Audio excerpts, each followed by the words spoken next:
Andrew Baggarly recently reported that Buster Posey has full intentions on getting the Giants to be a team that looks ready to contend going into 2025. They're not there yet. Pitchers and catchers report in less than a month. What gives?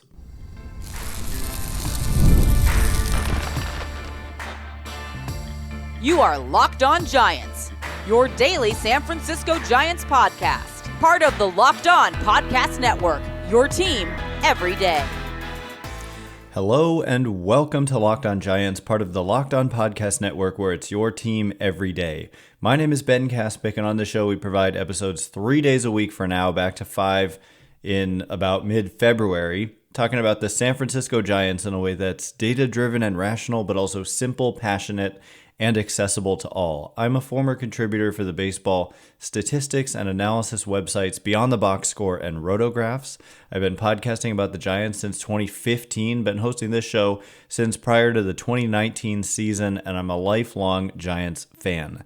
Thank you for making Locked On Giants your first listen every day. We're free and available wherever you get your podcasts, including YouTube. Check us out there if you have not already, and please hit that subscribe button wherever it is that you're following the show. Today's episode is brought to you by Game Time. Download the Game Time app, create an account, and use code LOCKEDONMLB for $20 off your first purchase. And coming up on today's show, we are going to get into, just generally speaking, the point that I made there, which is that we have heard legitimate reports by the likes of Andrew Baggarly of The Athletic, Alex Pavlovich of NBC Sports Bay Area, that Buster Posey has intentions on making this team not just maybe sort of squint your eyes and can possibly see a contender, but a team that looks like legitimate contenders going into the season. Well, like I said, they're not there yet. And like I said, what gives and how do they address that? Well, there's a couple of things we're going to get into today that give clues as to what their kind of mindset is as an organization, and also some possible routes they could go to get to that status. And so the first thing that I want to discuss is that Corbin Burnes finally was introduced by the Arizona Diamondbacks yesterday, and there was just an interesting write-up on MLB Trade Rumors. I didn't actually watch the Corbin Burnes introductory press conference, but I did read this article by MLB Trade Rumors that summarized the talks that the remarks that Corbin Burnes made to the media when he was introduced. And one of the things he was asked about was his free agency and how he ended up in Arizona. And one of the things that came out of that was that he said, this came from Corbin Burns' mouth, apparently. Again, I didn't watch it, but MLB Trade Rumors reports that Corbin Burnes revealed that prior to reaching his deal with the Diamondbacks, he had only received, in his entire free agency that lasted kind of long, 2 concrete offers. One from the Blue Jays and one from the San Francisco Giants. And so that is the first indication that they actually made a concrete offer. We're not talking about theoretical talks of offers. We're not talking about no offer at all. We're talking about 2 teams, well, obviously besides Arizona, right? So 3 teams made actual concrete offers, and these are like formal offer letters. And so basically when you make that offer, the player and their representation has the opportunity to just like sign and say yes to it. And so the Giants were willing to pay something for Corbin Burnes. And you're not just going to lowball a player like this. So they, I'm guessing, made a legitimate offer. One thing that has been reported by Susan Slusser of the San Francisco Chronicle is she said shortly after Corbin Burnes signed with Arizona, she said, "I'm told definitively that the Giants did not offer as much as the D-backs did." And that's noteworthy partially because Burnes ended up signing for less than people expected, especially after Max Fried, a pitcher who was kind of universally thought to or expected to get a contract that was less than Corbin Burns, signed for $218 million over, I think it was 8 years. And Burns ended up with 6 years, $210 million, with the caveat that there's deferred money that put the present day value at, I think it's roughly $194 million. And so that's where I have questions, because maybe the Giants offered less, like maybe they offered $200 million, but there wasn't deferred money, and then so technically that would be less, but in actuality, in present day dollars, it would be more. And so we don't know what the Giants offered Corbin Burns, but we do know because he said it himself. Again, I didn't watch him say it, but they wrote this, and I have every reason to trust it, that he said only the Blue Jays and the Giants made formal offers outside of Arizona. But also in this article, you can see that the Diamondbacks didn't think that they were going to have a shot at getting Corbin Burns because they thought he was going to be too expensive. And only when basically Scott Boras reached out to Arizona and said, hey, he reached out to their owner directly and said, hey, our player Corbin Burns has interest in playing for you. Did things kind of pick up from there? And so anyway, Arizona didn't expect him to be that cheap either. And so that does make you wonder a couple of things. Number one, if the Giants were in on him and he ended up signing for what's kind of perceived to be a bargain, then did they lowball him? And I don't think they lowballed him on purpose. You do kind of wonder, why was the market not as strong as it could have been for Corbin Burns? I look at things like his declining strikeout rate, which is scary. If you look at each of the last 5 years, it's basically gone down from an elite level to a league average level, but still a very good pitcher, still someone I would throw $200 million at, but that would be, I don't know, I don't want to say my limit, but 250 or whatever would start to get a little bit scary. I don't know. We don't know the circumstances, but what we do know for sure is that they tried to sign him. When did they make this offer? That we don't know either, because there was a report from somebody, I forget now. There's been a lot of reports in this offseason that the Giants had preliminary talks with Corbin Burns at the GM meetings, which take place right after the World Series. So that's in early November, and possibly made an offer. I can't remember what the report exactly said, but it said that there was never much traction after that.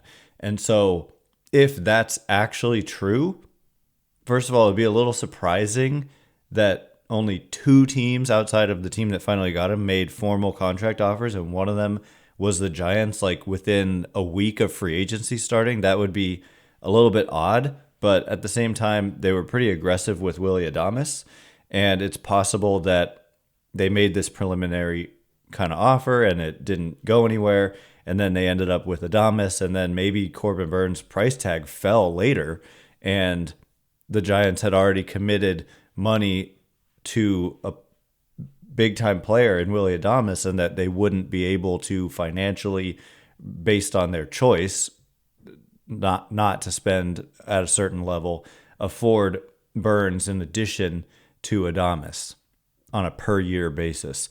And so I don't know exactly.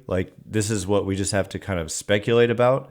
But the fact that it makes me think that this offer came later, but we don't know for sure. I do trust whoever reported that they kind of talked at the GM meetings and then it didn't go much farther after that. I trust that reporter, whoever it was. I wouldn't have discussed it on this show as I did if I didn't trust the reporter. But so it's a little bit maybe of conflicting information unless this offer came very early in the offseason, which would be strange if Corbin Burns really then only got one offer until pivoting to the Diamondbacks.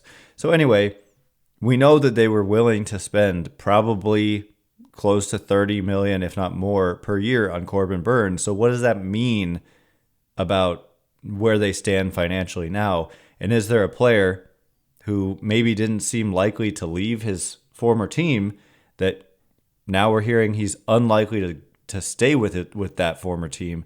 Could that player be headed to the Giants? We'll get into it in just a minute, and before we do,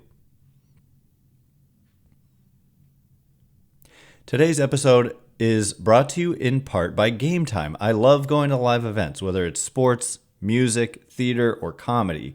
One of my favorite memories last year was going to Giants games all over the country. I went to Boston, LA, San Diego, and Denver.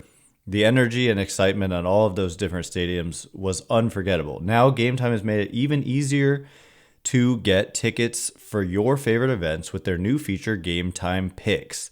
This feature filters out the fluff to show you only incredible deals on great seats, so you don't have to waste time searching through thousands of tickets, something I've done far more than I'd like to admit. Recently, I guess now it was not that recently, but I was looking for tickets to the Brewers and Mets wild card round in Milwaukee using the Game Time app. With Game Time Picks, I found amazing deals and could even see the view from my seat before buying. The super deal was particularly impressive, offering great seats at unbeatable prices. Plus, the app's all-in pricing shows the total cost up front with no surprise fees at checkout. Take the guesswork out of buying tickets with Game Time. Download the Game Time app, create an account, and use code LOCKEDONMLB for $20 off your first purchase. Terms apply. Again, create an account and redeem code LOCKEDONMLB for $20 off. Download Game Time today. What time is it? Game time.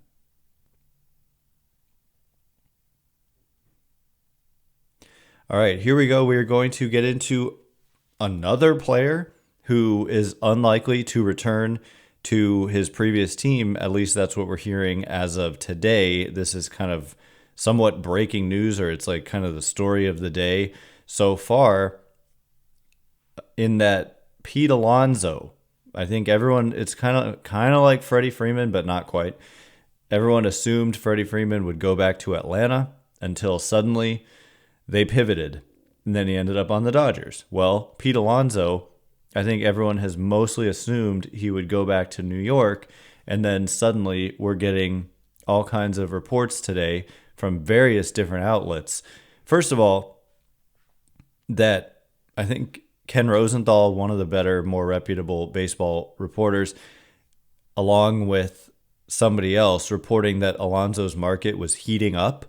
And then we saw multiple reporters suddenly talking about how the Mets now expect Pete Alonso to sign elsewhere. And so that suggests, it doesn't like prove, but it suggests that where there's smoke, there's fire. And that, to me, that that report that, yeah, it says here in the MLB Trade Rumors write-up, earlier today, Will Salmon and Ken Rosenthal of The Athletic reported that Alonso's market was heating up with the Blue Jays and Mets involved, as well as a third unidentified team. And worth repeating, something that we discussed much earlier in the offseason, several weeks ago, that the Giants were linked to Pete Alonso. I guess it wasn't actually that long ago. I think it was after Corbin Burnes signed. Susan Slusser said that the Giants were still in or considering Pete Alonso, I think was the terminology she used. But Andy Martino of SNY reported that the Mets now expect Alonso to sign elsewhere. And then Joel Sherman of the New York Post, and I think like Bob Nightingale, like multiple reporters just suddenly coming out with this information that the Mets expect Pete Alonso to end up somewhere other than back with the Mets. And so, again, I think where there's smoke, there's fire. This could be one of those cases where this is the Mets just using the media to leverage this, but it could also just be a fact that perhaps things are down the road far with another team. And so since the Giants have been connected to this player, since there is in this article in The Athletic that involves Ken Rosenthal, who's, again, one of the more reputable reporters on baseball out there, since they said there was a third unidentified team besides the Blue Jays and Mets, it could very well be the Giants. Now, this is where it ties in financially. Do the Giants have a Pete Alonso signing in them? Do they have another qualifying offer free agent signing in them? They already signed Willy Adames. They're already paying the price from signing 2 players who rejected the qualifying offer last offseason. And so if they were to do that 2 years in a row, then there's significant consequences. That would be 4 surrendered draft picks in the first 6 rounds of the draft combined. And also it affects their international bonus pool money. You lose, I think, $1 million each now with the fact that the Giants were luxury taxpayers last season. So just signing Adames, they're already forfeiting their 2nd and 5th round picks. And I think it would be 3rd and 6th or 3rd and 7th if they were to sign another qualifying offer free agent, such as Pete Alonso. But it's just worth thinking about, because if he's not going back to the Mets, and there's 3 teams listed and one of them is the Mets, and it's just the Blue Jays and somebody else, then who's that somebody else? And if it is the Giants, then that gives you a legitimate, I don't want to say shot, because I really don't think it's likely that he ends up with the Giants for a couple of reasons that I will get into. But who is Pete Alonso? Well, Pete Alonso is a player who hits on average around 40 homers a season. Like if we just look at the last 4 years combined, he's hit 157 home runs. And so I can't quickly do that in my head while recording a podcast, but 157 divided by 4, 39.25. So, and he's been very durable, playing no fewer than 152 games, no fewer than 637 plate appearances. And over that span, 336 on base, 499 slugging, 251 isolated power, 248 batting average. Not a good defender, not a good base runner, slow, bad defender. I've seen some Pete Alonso defensive miscues, and it's not pretty. And so you start to think about, okay, well, what would it take to sign this guy? And that kind of steers me away. But at the same time, I get back to that original statement I made, which is a couple things. I didn't actually say this other part, but Buster Posey has been clear that they're in the entertainment business as well as the business of trying to put a good team on the field. And Pete Alonso is a name that a lot of people know. Maybe not households across America and like non-baseball fans, but if you're a baseball fan, you know Pete Alonso. Someone who played in New York, has had success in New York, and big-time home run power. I mean, he would immediately become very likely to be their first 30 home run hitter since 2004.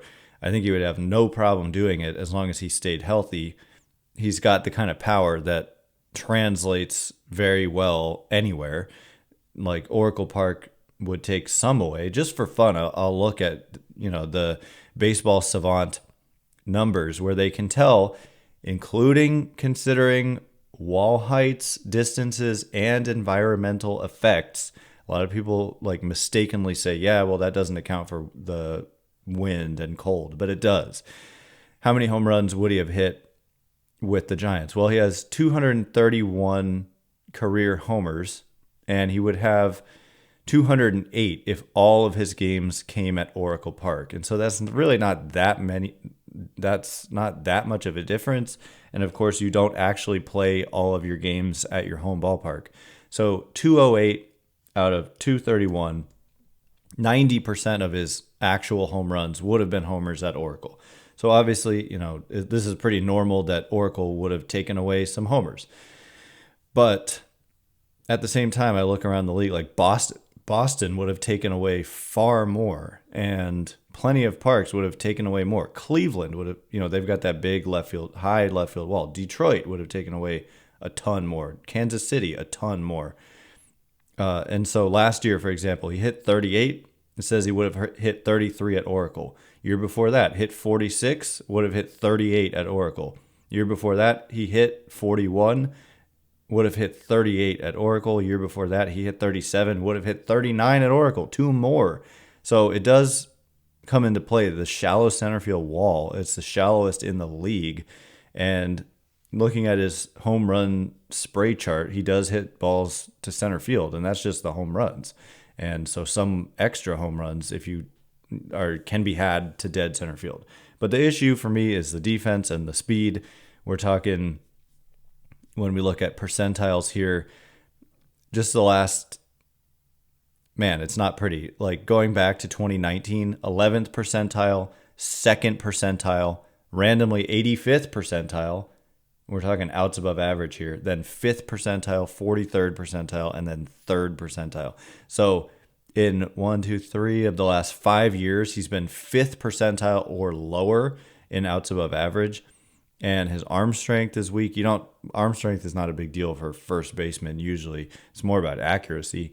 But his speed, if you look at the last 3 years, 15th percentile, 18th percentile, 20th percentile. So that concerns me. Now he crushes the ball. If you look at the offensive numbers outside of expected batting average, you're looking at robust offensive numbers, especially like barrels, barrel rate, max exit velocity. When he hits it hard, he hits it harder than just about anybody.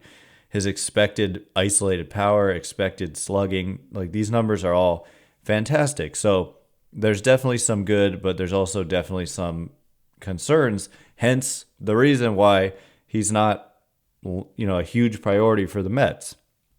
And it was also in this story, I don't know who exactly wrote this, but that I had it. I think it was in the New York Post. I think it was Joel Sherman saying that the Mets offer for Alonso was reportedly by him, even less.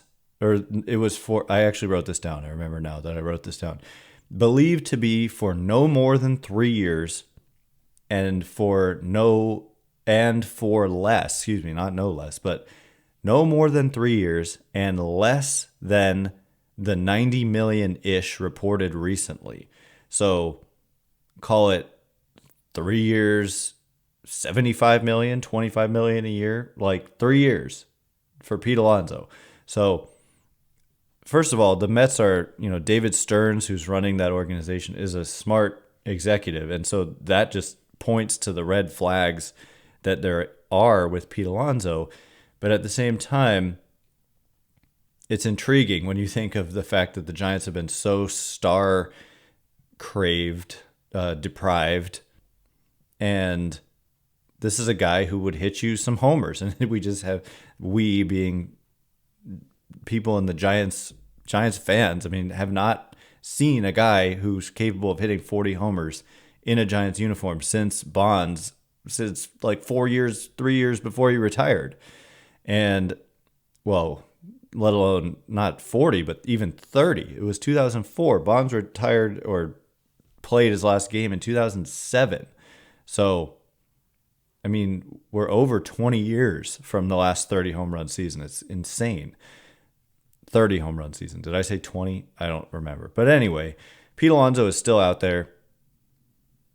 By the sound of it, he could sign soon. And it's possible it could be the Giants. We didn't quite get into the financial, do they have room to spend this much?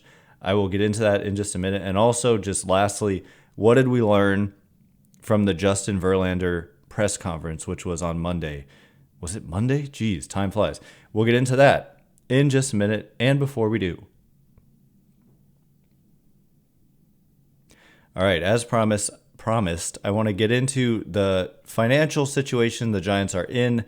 This is unfortunately something that we have to pay attention to. Giants are not spending on an unlimited budget, although everybody, of course, wishes they were.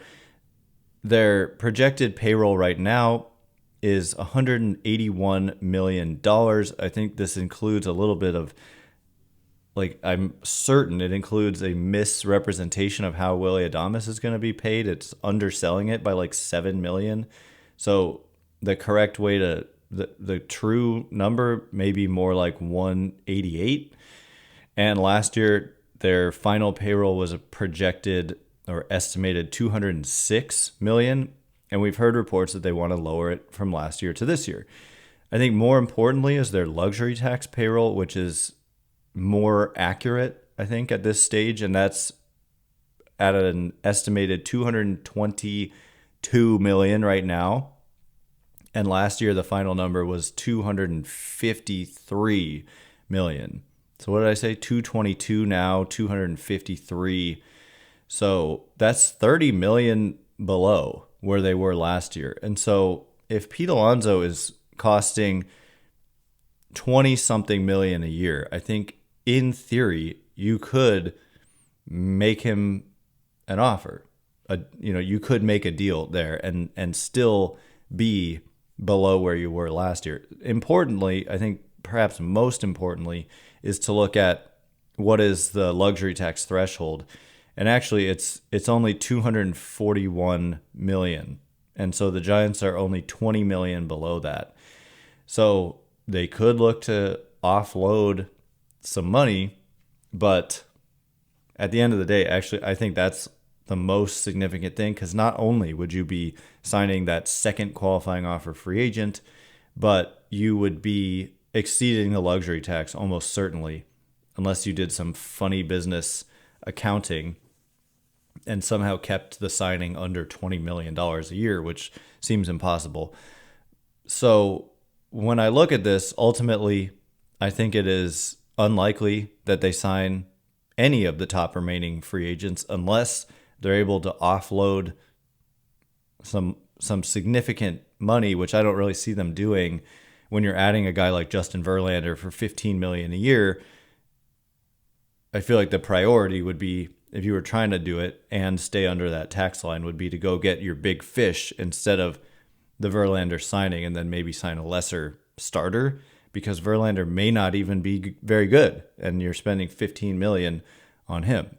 So I still think trades, if they really do want to improve their team, are the way to go, because you can get cheaper players who are still really good. Whereas in free agency, you have to pay full price. And in trades, players who are not yet free agents are usually often discounted. So anyway, just looking at that, unless they change their tune and say, we're going over the luxury tax again and signing a qualifying offer free agent, it would just be surprising to see. And therefore, I don't think the Giants are likely to sign Pete Alonso or Anthony Santander or Alex Bregman or any of those kinds of guys. But at the same time, circling back, I believe the reporting that Buster Posey is intent on putting a team out there that looks like a solid contender. And right now they're not there yet. And we're less than a month from spring training, as I said. So what did we learn from the Justin Verlander introductory press conference? Well, we learned that something that we already kind of learned when we saw the Willy Adames introductory press conference, which is that Buster Posey has had a big influence on certain players wanting to come here. Justin Verlander talked about how refreshing it was to be dealing with a former player who's been there and done that in a game that's been so full of analysts now. And he also said, however, that Posey clearly understood both sides and the value of analytics. And so I think he does. Like, I think what's kind of the important point here is that we're learning about Buster Posey, executive, Buster Posey, president of baseball operations, as we go. That's something we said from the moment he was hired. We just simply don't know what he's going to be like in this role. And we still don't. Like, they've really made two substantial moves here. Willy Adames and Justin Verlander. Those are their two free agent signings. They've made some minor league signings. It's definitely been less active. That's one of the things. Bigger name players, and then, of course, the Adames signing, the biggest in franchise history. But under Farhan Zaidi, they were often spreading money around and making a ton of moves and making a lot of trades. And I feel like there has been less of that. You haven't seen like these kind of smaller trades around the margins. And I don't know, one thing that just comes to mind is I think about how the White Sox were such a good team and how quickly they fell apart in the last like 5 years, how they went from good and promising and window wide open to like awful, and how fast that happened. And it keeps coming back to like, you need to have a pipeline of talent. And so that's why I start thinking about the draft picks, and I'm harping on that, and how they already lost 2 draft picks last year. And no, 4, right? It's different when you not 4. Did they really lose 4? I think it's only would be 4 now if they signed 2 qualifying offer free agents like they did last year, because they were a luxury tax payer last season. So that's part of the reason why I say I don't see them going above the luxury tax threshold now and signing a qualifying offer free agent to do it, because it would mean surrendering 4 of their first 6 or 7 draft picks and hurting them potentially next year if they were to sign other qualifying offer free agents. And those are usually the best ones, are ones who received and rejected the qualifying offer. So it is a consideration.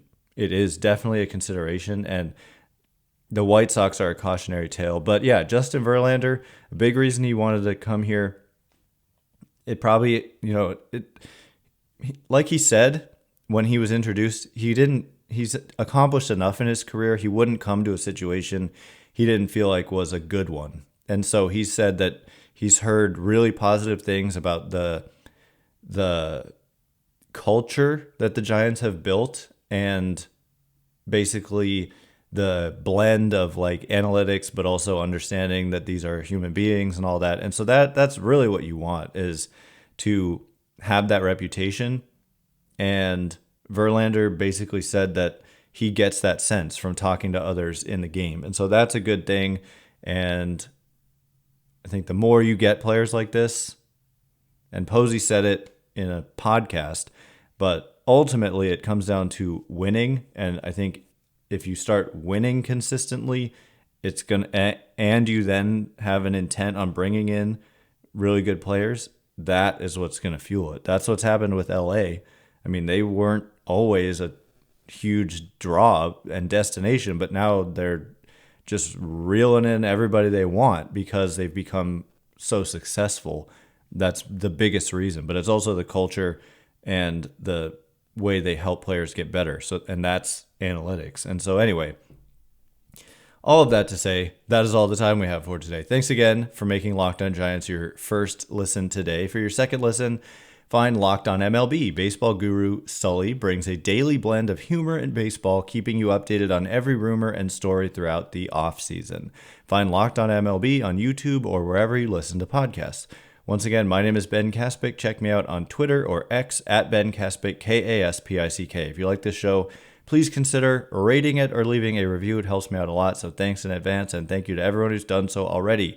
Can't wait to be with you again tomorrow. Get into more of your mailbag questions from last week. Thanks again for listening. You are now Locked On Giants.